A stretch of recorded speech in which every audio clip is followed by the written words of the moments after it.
وہ جو چاہوں گا. اپنے حبیب سے یہ خطاب کیا, وَلَسَوْفَ يُعْطِيكَ رَبُّكَ, بہت جلد تمہارا رب تمہیں اپنی ایک عطا کے ذریعے سے فَتَرْضَى, راضی کرے گا. بھئی ساری دنیا اللہ کو راضی کر رہی ہے, اللہ مصطفیٰ کو راضی کرنا چاہتا ہے. یہ عظمت مصطفیٰ کا ایک مکمل باب ہے. کیا مسئلہ تھا جس کی بنیاد پہ سرکار کو اللہ راضی کرنا چاہتا ہے؟ کوئی پریشانی تھی, کوئی سرکار کے ذہن مبارک میں خیال تھا, سرکار کے ذہن مبارک میں کوئی تصور تھا, کوئی بات ہے کہ جس پہ وہ راضی ہونے کی بات ہو رہی ہے؟ پس منظر میں کوئی خیال ہے؟ جیسے غدیر کے موقع پہ یہ جو لہجہ آیا ہے نا اللہ کا, ان لم تفعل فما بلغت رسالتہ, اگر یہ کام نہیں کیا تو کچھ بھی نہیں کیا.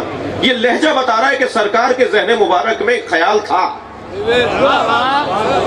کہ اگر میں نے اعلان ولایت علی کر دیا تو فساد پھیلے گا.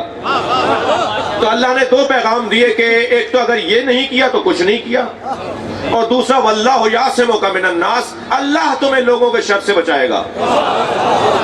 اس کا مطلب ہے کہ سرکار کے ذہن مبارک میں کوئی شر پھیلنے کا تصور تھا کہ میں اعلان ولایت علی کروں گا تو فساد ہوگا, جھگڑا ہوگا, کوئی کھڑا ہوگا, کوئی شور مچائے گا. اچھا, مشاہدہ بھی تھا سرکار کا. یہ تو میں جب اپنا اعلان کر رہا تھا کہ جب 3 دن تک کھانا کھانے کے بعد یہ فساد پھیلاتے رہے, یہ تو پھر علی کا اعلان ہو رہا ہے. جب میرے اعلان پر ہی یہ ان سے ہضم نہیں ہو رہا تھا, دعوت ذوالعشیرہ میں اعلان نبوت ہی ان سے ہضم نہیں ہو رہا تھا, تو اعلان ولایت ان سے ہضم کیسے ہوگا؟ تو یہ سرکار کو ذہن مبارک میں تو تھا کہ وہاں بھی 3 دن جھگڑا ہوتا رہا, کھانا کھاتے رہے, جاتے رہے, مجلس کو بگاڑتے رہے, اور یہاں میں اعلان کروں گا تو وہاں تو 30-35 لوگ تھے, یہاں تو 1 لاکھ سے زیادہ لوگ ہیں. تو سرکار کے ذہن مبارک میں کچھ تھا, لیکن اللہ نے اعلان کیا اگر آپ نے یہ نہیں کہا تو کچھ بھی نہیں کہا, اور لوگوں کے شر سے اللہ آپ کو بچائے گا. اچھا, شر تو وہاں بھی ہوا تھا, وہاں کیوں نہیں کہا اللہ نے کہ میں تمہیں لوگوں کے شر سے بچاؤں گا؟ تھوڑی گردن ہلاتے رہیے, میری بات اگر جاری ہے تو. دعوت ذوالعشیرہ میں جھگڑا تو ہوا, مگر وہاں اللہ نے نہیں کہا کہ میں تمہیں لوگوں کے شر سے بچاؤں گا. جھگڑا یہاں بھی ہوا, ایک شخص نے کھڑے ہو کر اعتراض کیا, توجہ کر رہے ہیں, ایک شخص نے کھڑے ہو کے, حارث بن نعمان فہری نے کھڑے ہو کر کہا یہ آپ نے اللہ کی طرف سے کہا ہے, یہاں اپنی طرف سے کہا ہے, جو اپنے بھائی کو ہمارے اوپر آپ حاکم بنا رہے ہیں. میرے مولا نبی نے فرمایا میں کوئی بات ہی نہیں کرتا مگر یہ کہ اللہ مجھے کہتا ہے. تو کہنے لگا اگر اللہ ہی نے کہا ہے تو پھر اللہ سے کہیے کہ وہ آسمان سے پتھر گرائے اور مجھے مار ڈالے. یہ بھی آپ نے دیکھ لیا کہ بغض علی کا بیمار عذاب ہی مانگتا ہے.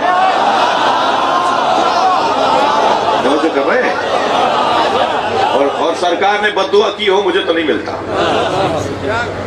سرکار نے اس کے لیے بد دعا کی ہو جو نہیں مان رہا تھا نا مولا علی کی ولایت کو, حضرت نے ہاتھ اٹھا کے بد دعا کی ہو یا اللہ عذاب نازل کر دے. مگر قرآن کہہ رہا ہے سأل سائل بعذاب واقع, ایک سائل نے عذاب مانگا اور عذاب آیا. نبی نے نہیں کہا, اس لیے کہ رحمت للعالمین ہے. مجھے کہنے دیجئے کہ نبی کی بد دعا کا انتظار نہیں کیا عذاب نے.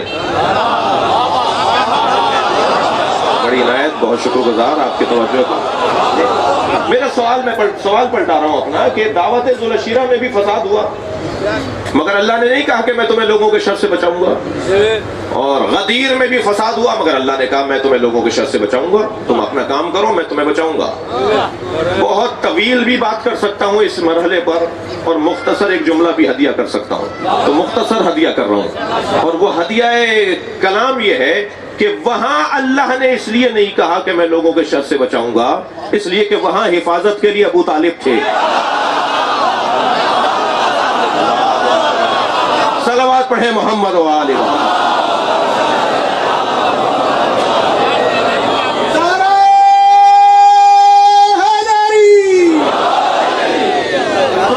30 دن جب یہ کھانا کھا کے جانے لگا نا ابو لہب اور اس کے ساتھی, تو حضرت ابو طالب نے اس کا گریبان پکڑا اور زمین پہ پٹخا. ادھر اسے ایک ہاتھ سے زمین پر گرایا, دوسری طرف نبی کو دیکھ کر کہا قوم یا سیدی و مولائی, کھڑے ہو جاؤ میرے مولا. بڑے جگر کی بات ہے اپنے بچے کو اپنا مولا ماننا. قوم یا سیدی,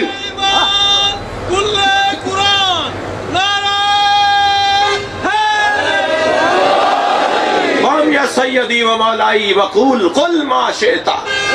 اے میرے سید، اے میرے مولا، کھڑے ہو جاؤ اور وہی بولو جو تم چاہتے ہو.